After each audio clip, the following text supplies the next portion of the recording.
It's 6:30. Good morning. I'm Ian Crouch with Hunter News. Police are searching for three men who forced a man to drive around Lake Macquarie for 3 hours last night as they committed various crimes.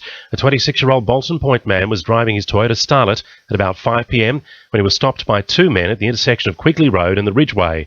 They forced him to drive to Toronto to pick up a third man. Inspector Murray Lundberg says the ordeal ended in Medlow Street at Cardiff. They forced the driver to take him to a number of locations during that 3-hour incident before he was told to drive them to Cardiff, where they assaulted him and stole his smartphone and cash. The three men left the area on foot and the driver reported the incident to police at Toronto. Police are now looking for three men who police believe can assist with their investigation. All three are described as being of Aboriginal or Torres Strait Islander appearance. One of them had a tattoo on his neck. Fire has caused extensive damage to part of Rathmines Public School overnight. Firefighters from 7 stations arrived just after midnight to find the hall and canteen well alight. It's taken 3.5 hours to douse the flames. Forensic investigators will sift through the rubble this morning to determine how the fire started. We won't be getting a public holiday for Newcastle Show Day. The state government has rejected the application for the March 6 holiday. The move has been welcomed by the Hunter Business Chamber, saying businesses would have been hit hard if a public holiday was approved.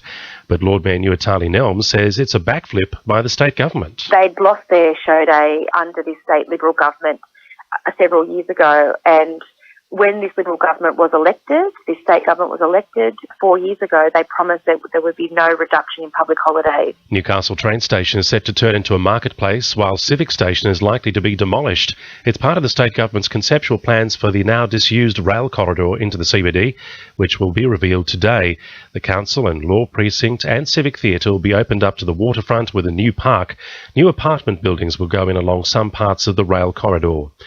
Not-for-profit aged care provider Mercy Services is today hosting a free information session at their Tighes Hill facility to help older people and their carers better understand how to take up home care packages. Home care packages enable seniors to stay living in their home in the manner of their choosing for as long as possible.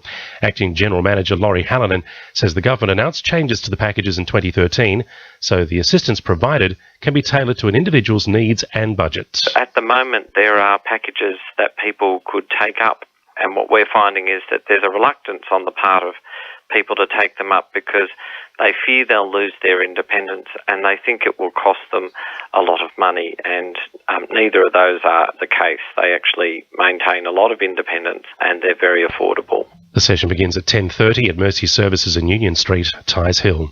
And Swansea MP Gary Edwards has confirmed he'll run as an independent at the state election.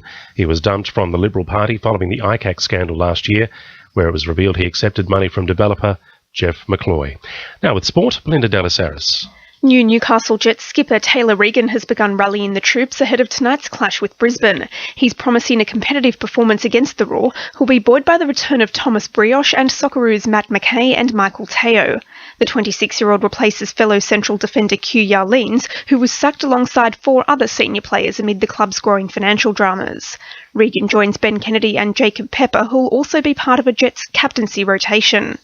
Meanwhile, the Jets are also the subject of a wind-up motion by the Office of State Revenue over owner Nathan Tinkler's unpaid debts. It's understood the matter had been listed for a directions hearing on February 25 over a 6-figure sum related to payroll tax. But Tinkler insists the issue's been resolved, the debt currently being cleared with creditors. And some good news for Knights fans, with general admission tickets to home games on sale from next week, ahead of March's season opener against the Warriors. That's sport. I'm Belinda Dellasaris. To a new RFM News Time, 26 to 7.